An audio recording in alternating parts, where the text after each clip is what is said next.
अच्छा बेटा, बिस्मिल्लाहिर्रहमानिर्रहीम। अल्लाह और उसके फरिश्ते आप सल्लल्लाहु अलैहि वसल्लम पर दुरूद भेजते हैं। ए ईमान वालो, आप भी आप सल्लल्लाहु अलैहि वसल्लम पर दुरूद और सलाम भेजो।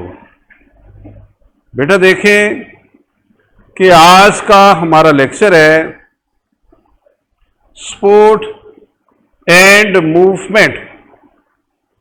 हम इसमें से ह्यूमन स्केलेटन को डिस्कस करेंगे। आप बेटा ये देखें कि दी स्केलेटन, ये आपकी बॉडी के अंदर एक नेटवर्क मौजूद होता है, बोन्स का, कार्टिलेज का, जो आपकी बॉडी को सपोर्ट प्रोवाइड करता है, जो आपकी बॉडी को शेप प्रोवाइड करता है, जो आपकी बॉडी को लोकोमोशन में मदद प्रोवाइड करता है, जो आपकी बॉडी को प्रोटेक्शन प्रोवाइड करता है। आप जरा सोचें कि हमारी बॉडी के अंदर ये स्केलेटन ना मौजूद हो, बोन्स का जो नेटवर्क मौजूद है वो ना मौजूद हो, तो आपकी बॉडी कैसी होगी? Just a heap of jelly, यानी एक जेली का ढेर होगी। आप जरा ये भी तस्वर करें कि अर्थवर्म सॉइल के ऊपर मूव करता है, जबकि हम उसके मुकाबले में अपनी बॉडी को आप राइट स्टेचर प्रोवाइड करते हैं। और इट इज पॉसिबल कि जी हमारी बॉडी के अंदर एक नेटवर्क मौजूद है, बोन्स का, कार्टिलेज का, और ये हमारी बॉडी को सपोर्ट, शेप और प्रोवाइड करेगा। और हमारी बॉडी के अंदर मसल्स मौजूद हैं, कुछ इसमें से बोन्स के साथ अटैच्ड हैं, कुछ हार्ट को डेवलप करते हैं, जबकि इनमें से कुछ मसल्स, ब्लड वेसल्स हमारी बॉडी का जो विसरल मैस है इसकी फॉर्मेशन करते हैं। तो ये हमारी बॉडी की मूवमेंट में हेल्पफुल होते हैं, हम एक से दूसरी जगह इजीली मूव कर जाते हैं। बेटा आज के लेक्चर में हम ह्यूमन स्केलेटन की बातें करेंगे। आज के लेक्चर में हम बोन्स और कार्टिलेज के मुतल्लिक गुफ्तगू करेंगे। भाई बोन्स को कौन से सेल्स डेवलप करते हैं, कार्टिलेज को कौन से सेल्स डेवलप करते हैं, और फिर उसके अलावा हम जॉइंट्स के मुतल्लिक भी गुफ्तगू करेंगे। और आर्थराइटिस, ये जो जोड़ों के दर्द हैं, हम इनके मुतल्लिक भी गुफ्तगू करेंगे। डिफरेंट मसल्स, ये भी बातें होंगी। तो बच्चों ये देखें कि ये जो sport and movement in human, हमारी बॉडी के अंदर जो स्केलेटन मौजूद है, हमारी बॉडी के अंदर मसल्स मौजूद हैं, मस्कुलर सिस्टम मौजूद है, जबकि हमारी बॉडी के अंदर कार्डियोवैस्कुलर सिस्टम मौजूद है, हमारी बॉडी के अंदर नर्व्स का भी नेटवर्क मौजूद है। अब बेटा ये देखें कि स्पोर्ट में ये सब रोल प्ले करते हैं। अब हमारी बॉडी का जो स्केलेटल सिस्टम ये कंप्राइज करता है बोन्स एंड कार्टिलेज पे। यहां पे डिफरेंट तरह के जॉइंट्स हम पढ़ेंगे, आर्थराइटिस की डिस्कशन होगी, और मसल्स क्या हैं, इनकी डिफरेंट टाइप्स क्या है, मसल्स का स्ट्रक्चर किस किस्म का है, और इन स्केलेटल मसल्स की जो कंट्रैक्शन रिलैक्सेशन होती है इसका क्या मैकेनिज्म होगा। तो बच्चों ये देखें कि ये बोन और कार्टिलेज, आपको पता है कि भी बोन कैसी होती है, हार्ड फॉर्म होती है ऑफ कनेक्टिव टिश्यूज, लेकिन इसके पैरेलल, इसके मुकाबले में जो कार्टिलेज होती है ये जो है लेस रिजिड होती है। ये सॉफ्ट फॉर्म आप कह लें कनेक्टिव टिश्यूज की, ये लेस रिजिड कनेक्टिव टिश्यूज हैं, जबकि जो बोन्स होती हैं ये मोस्ट रिजिड कनेक्टिव टिश्यूज होते हैं। और इसके अलावा बेटा ये देखें कि हम फीचर्स में से हम कोलेजन प्रोटीन की बातें करें तो इनमें ये जो कोलेजन प्रोटीन है, कार्टिलेज में ये लूजली पैक्ड होती है, लूजली पैक्ड होती है टाइप 2। लेकिन अगर आप इन कंपैरिजन टू बोन्स बात करें तो भी बोन्स तो वैसे ही बड़ी हार्ड होती हैं, रिजिड होती हैं, hard form of connective tissue है। तो इसमें जो कोलेजन प्रोटीन है ये डेंसली पैक्ड होती हैं टाइप 1 के साथ। हाँ बेटा, ये देखें कि भी बोन्स में जो सेल्स होते हैं, यहां पे जो बोन्स में जो सेल्स हैं ऑस्टियोब्लास्ट, हम इन्हें बोलते हैं कि they are bone forming cells, osteoclast ये बोन डिसॉल्विंग सेल्स, जबकि ऑस्टियोसाइट्स ये मैच्योर बोन सेल्स होते हैं। तो स्टूडेंट देखें कि ये जो कार्टिलेज में जो सेल्स हैं दे आर कॉन्ड्रोसाइट्स। अब अगर आप गुफ्तगू करते हैं जी बोन्स का कार्टिलेज का कंपैरिजन इनकी टाइप्स के लिहाज से, तो इनमें से बोन्स की कितनी टाइप्स बोली हुई है? 2। एक कौन सी होती है? एक कॉम्पैक्ट बोन होती है और दूसरी कौन सी होती है? ये जो सॉफ्ट होती है, जो स्पॉन्जी होती है। आउटर पोर्शन जो बोन का कैसा होता है? कॉम्पैक्ट बोन का। या आपके इनर कैसी होती है? स्पॉन्जी होती है। या आपके ये जो कार्टिलेज की 3 टाइप्स। आप बेटा ये देखें कि जी कार्टिलेज, आपका ईयर किससे बना हुआ है? कार्टिलेजिनस बोन से बना हुआ है, कार्टिलेजिनस स्ट्रक्चर से बना हुआ है। बेटा इनमें कोई ब्लड वेसल्स मौजूद नहीं होती। अब कोई बच्चा सोचे कि हम कान को काटें तो ब्लीडिंग तो होती है, कान को काटें तो ब्लीडिंग तो होती है, लेकिन ये ब्लीडिंग किस वजह से है? जो कार्टिलेज में कोई ब्लड वेसल्स मौजूद नहीं है, जो इर्द गिर्द स्किन मौजूद है उसमें जो ब्लड वेसल्स हैं उनकी वजह से ब्लीडिंग है। लेकिन बोन्स में ब्लड वेसल्स मौजूद होती हैं। बेटा जो बोन मैरो है, आपने देखा होगा कि रेड बोन मैरो भी होता है, इनमें ये जो बोन्स में ब्लड वेसल्स प्रेजेंट हैं।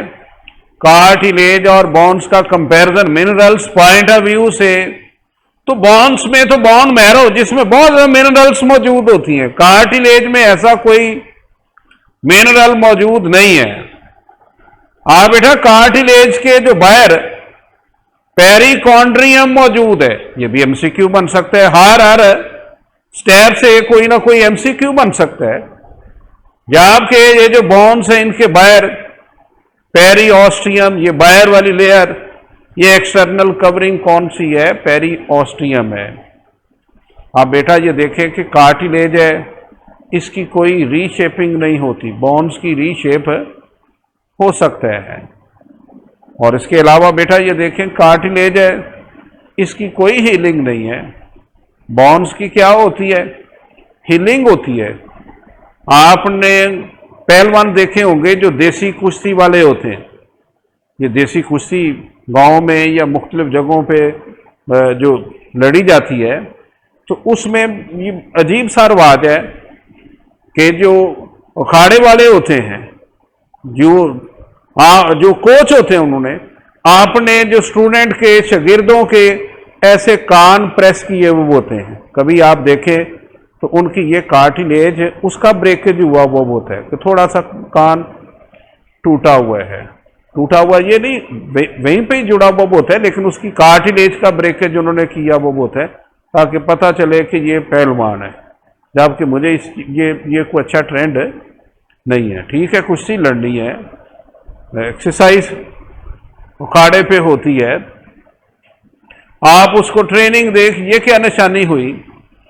लेकिन एनी हाउ आप देख रहे हैं कि यहां पे इसकी कोई हीलिंग नहीं है, कार्टिलेज की कोई हीलिंग नहीं है, लेकिन इसके मुकाबले में बोन्स की हीलिंग होती है। और इसके अलावा बेटा ये कार्टिलेज की मैंने बोला था कि टाइप्स हैं।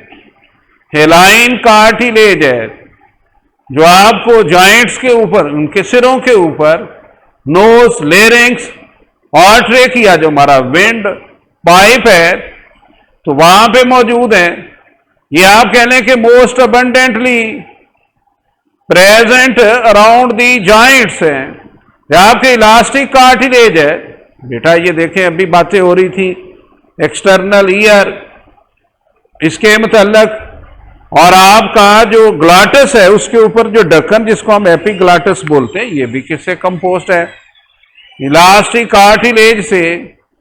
और फाइब्रो कार्टिलेज, ये हमारा जो वर्टिब्रल डिस्क मौजूद होता है, आप देखें कि वर्टिब्रीज के दरमियान डिस्क प्रेजेंट होती हैं, वहां पे एनुलस फाइब्रोसिस, ये भी कहा फाइब्रो कार्टिलेज से कंपोज्ड है। आप इनके इमेजेस देखें कि इलास्टिक कार्टिलेज ये ज्यादा फ्लेक्सिबल, हिलाइन कार्टिलेज ये सेकंड नंबर पे मोस्ट फ्लेक्सिबल, और ये फाइब्रो कार्टिलेज जो हमारे जो वर्टिब्रल डिस्क हैं वहां पे एनुलस फाइब्रोसिस, तो ये कौन सा है जी? लीस्ट फ्लेक्सिबल है। ये भी एमसीक्यू पॉइंट ऑफ व्यू से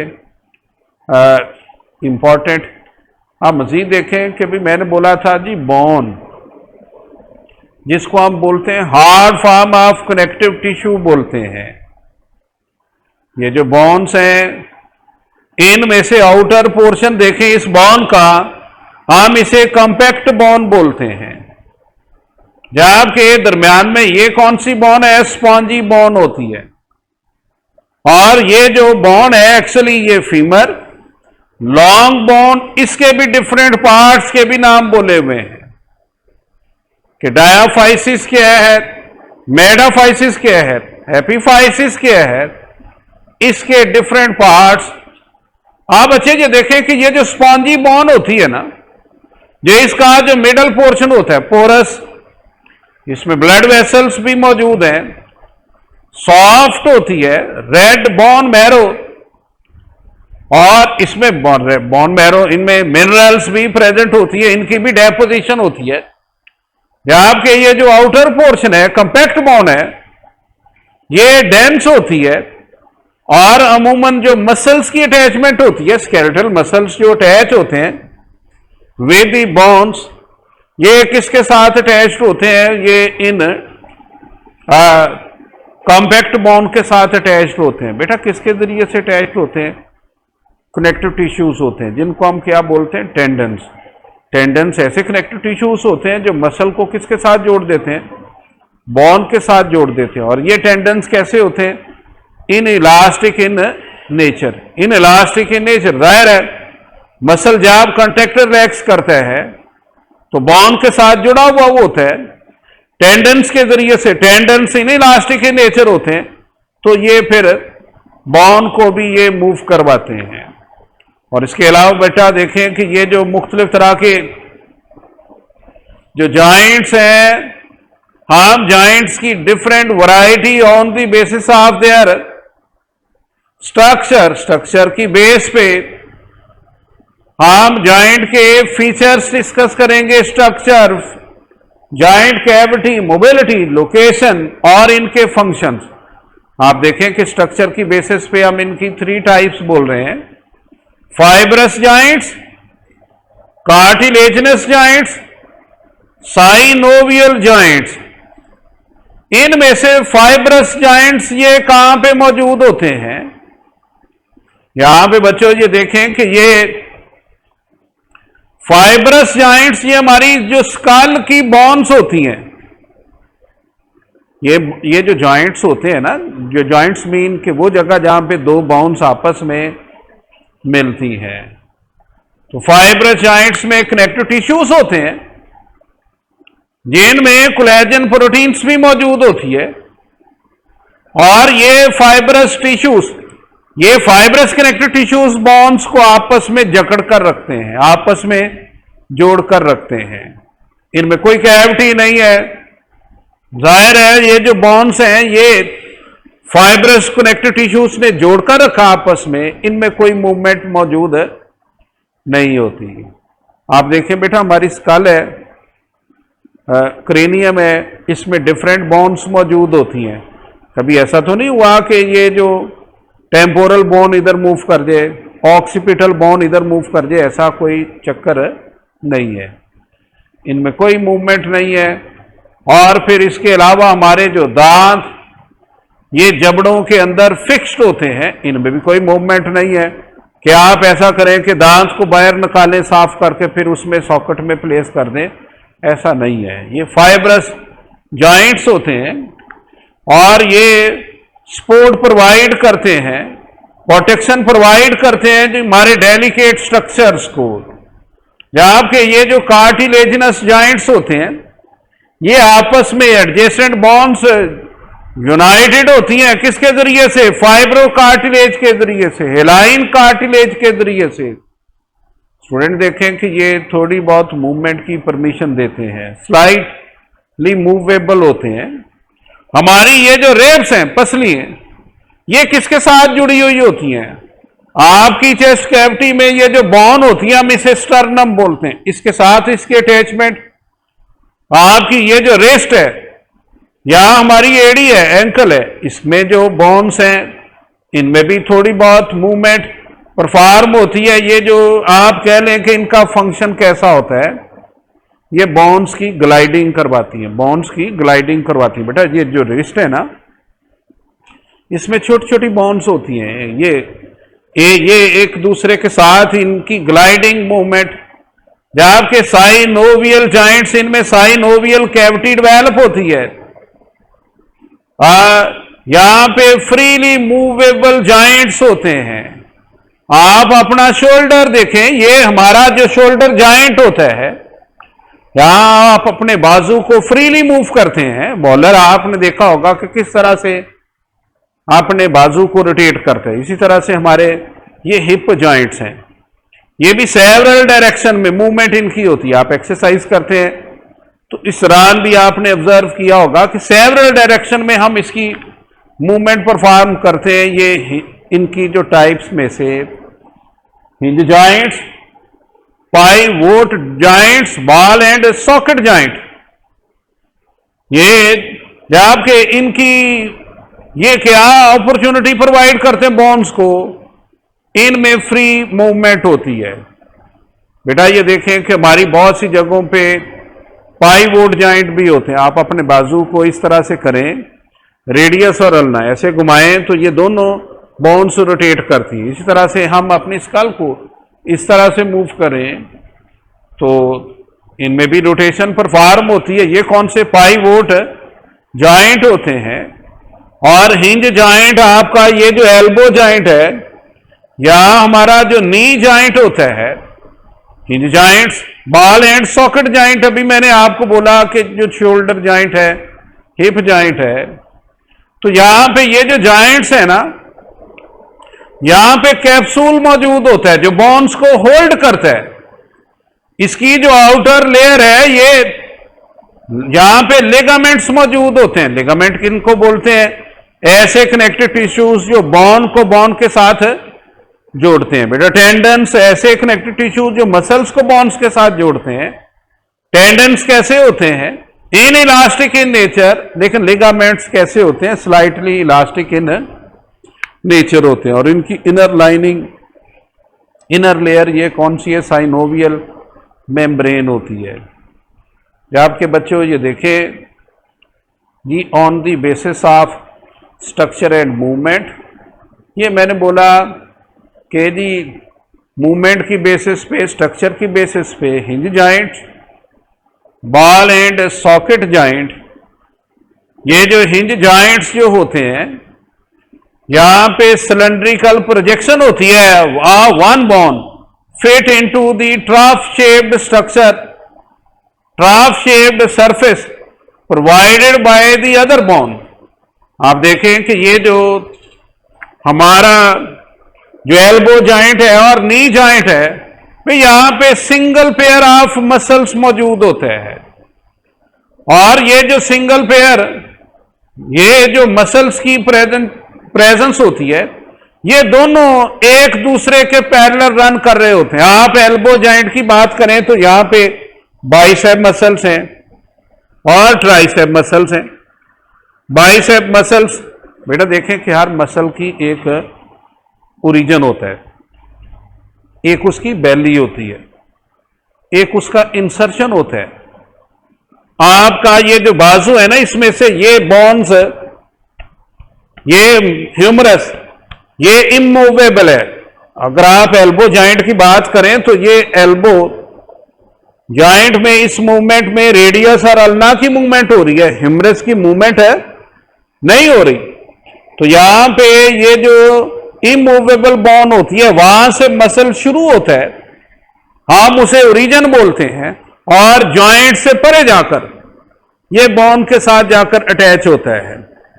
और इस मसल की ये जो बेली है जॉइंट से परे जाकर अटैच होता है कौन सी बोन के साथ? जो मूवेबल बोन होती है या जिसको ये मूव करवाएगा, हम उस पॉइंट को इंसर्शन बोलते हैं। ये बाइसेप मसल्स जो जब कंट्रैक्ट करेंगे तो बाजू क्या करेगा? बेंड करेगा, हम इस वजह से इन्हें फ्लेक्सर्स बोलते हैं। और ट्राइसेप मसल्स जब ये कंट्रैक्ट करेंगे तो बाजू को क्या करेंगे? एक्सटेंड करेंगे, बाजू की एक्सटेंशन होगी, तो हम इन्हें एक्सटेंसर्स बोलते हैं। यहां पे बेटा ये देखें कि ये इनकी direction of movement single plane, two direction, flexions and extensions only. जबकि यहां पे इंपॉर्टेंट बात में से पेयर ऑफ मसल्स हैं जो एक दूसरे के पैरेलल रन कर रहे होते हैं, लेकिन बॉल एंड सॉकेट जॉइंट में एक कैविटी डेवलप होती है, spherical hemispherical head of one bone, ये आर्टिकुलेट करते हैं cup like socket of another bone. यहां पे बेटा टू पेयर्स होते हैं मसल्स के, और ये मसल्स एक दूसरे के परपेंडिकुलर होते हैं। बच्चों ये देखें कि हमारे शोल्डर्स, यहां पे भी मसल्स की थिकनेस होती है। हमारा जो हिप जॉइंट है, यहां बटक रीजन, यहां पे भी मसल्स की थिकनेस होती है। क्यों? कि यहां पे टू पेयर्स मसल्स के मौजूद हैं जो एक दूसरे के परपेंडिकुलर रन करते हैं, और इनमें जो डायरेक्शन ऑफ मूवमेंट होती है मल्टीपल डायरेक्शंस होती हैं, सेवरल डायरेक्शंस में इनकी मूवमेंट होती है। बेटा देखें कि एक्सरसाइज करते हैं तो हम अपनी बॉडी को हिप जॉइंट पे रोटेट करते हैं, या हम प्लेइंग के दौरान अपने ये जो शोल्डर जॉइंट को भी सेवरल डायरेक्शन में इसकी मूवमेंट होती है। तो ये फ्री मूवमेंट। अब इसके अलावा आर्थराइटिस, भाई बोन्स जहां पे आपस में इकट्ठी हो रही थी, वो जो जॉइंट था वहां पे बास का इन्फ्लेमेशन हो जाती है, ये इन्फ्लेमेशन ऑफ जॉइंट्स हो जाती है। ये आप इसको कैसे करेक्टराइज करते हैं कि वहां पे डीजनरेशन हुई है, यहां पे damage to the joint tissue हुआ है। तो फिर यहां पे क्या हो गया? हमने इसे क्या बोला? आर्थराइटिस बोला। आप आर्थराइटिस की सिम्टम्स में से बहुत सी सिम्टम्स, भाई 100 से ज्यादा टाइप्स हैं आर्थराइटिस की, और इनमें जो पेन फील होती है वॉकिंग के दौरान, बास का तो इवन दो रेस्ट के दौरान भी पेन फील होती है, और क्रैकिंग साउंड्स प्रोड्यूस होती है ना जॉइंट्स। जब आपके बच्चे ये देखें कि बास का हम चेयर पे बैठे हैं, उठने लगते हैं, तब भी बड़ी तकलीफ होती है, दुश्वारी होती है। ऑस्टियोआर्थराइटिस, ये जो ऑस्टियोआर्थराइटिस है, यहां पे जो आर्टिकुलर कार्टिलेज होती है, यानी जो जॉइंट्स हैं वहां पे कार्टिलेजिनस टिश्यूज हैं, ये ग्रेजुअली सॉफ्ट हो गए, डिसइंटीग्रेट हो गए, और ये डिजीज ये प्रोग्रेसिवली डेवलप करती है, बतदरीज ये डेवलप करती है। भी अक्सर ये इफेक्ट करती है नी हिप जॉइंट को, इंटरवर्टिब्रल जॉइंट्स पे इफेक्ट इसका होता है। रिमेटॉइड आर्थराइटिस, इसमें बॉडी का इम्यून सिस्टम अपने ही सेल्स के खिलाफ हो जाते हैं, ऑटो इम्यूनिटी डेवलप हो जाती है, ये साइनोवियल मेम्ब्रेन इसकी इन्फ्लेमेशन हो जाती है, यानी आपका इम्यून सिस्टम उसने अपने ही सेल्स के खिलाफ वर्किंग शुरू कर दी। जबकि गॉइटी आर्थराइटिस, इसमें यूरिक एसिड की डेपोजिशन होती है, कहां पे? रिटेन इन आ ब्लड, और सोडियम यूरेट क्रिस्टल्स ये जॉइंट्स में डिपॉजिट हो जाते हैं। तो बच्चों ये देखें कि ये हमने गुफ्तगू की जो स्केलेटन था, मैंने बोला था कि हमारी बॉडी के अंदर बोन्स का नेटवर्क मौजूद है जो आपकी बॉडी को सपोर्ट प्रोवाइड करता है, शेप प्रोवाइड करता है और मूवमेंट में हेल्पफुल होता है। और ये अगर आपकी बॉडी के अंदर बोन्स का नेटवर्क ना मौजूद हो तो हमारी बॉडी कैसी होगी? हीप ऑफ जेली होगी, हीप ऑफ जेली होगी। यहां बेटा देखें जरा कि मसल्स हैं, आप बोनलेस, भाई बोनलेस आप मीट एक्सट्रैक्ट करते हैं, गोश्त आप कहते हैं जी बोनलेस हो, तो क्या आपको इसकी प्रॉपर शेप डेवलप होती है? जस्ट आप उसमें से बोन्स निकाल दें तो जस्ट हीप ऑफ जेली होगी। तो बच्चे ये देखें कि ये जो बोन्स का नेटवर्क जो आपकी बॉडी को सपोर्ट शेप प्रोवाइड करता है, ये हमने आज बातें डिस्कस की। अब अगला हमारा लेक्चर है